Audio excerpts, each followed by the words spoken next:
Just like it says, right here at the trenches, the Turks dug to fight the Anzacs as they came up the hill from the other way, way over the back there. And the Anzacs were literally dug in on this side of the road. Of course, the road wasn't there then. How to give the tour buses a shock as they came up. Whoa, that hill! Hill's a shell, Margaret, get down! But yeah, 8 meters. But you can see here, I don't know if you can actually, the Dardanelles Strait. That's what they were trying to get a hold of.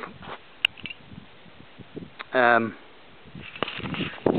key position, because as they're pushing on, trying to get up to this top of this hill, the hill that they called 971, they were just battling and battling. But yeah, literally they were like less than 10 meters away, and they were dying like flies, just going over and over and over.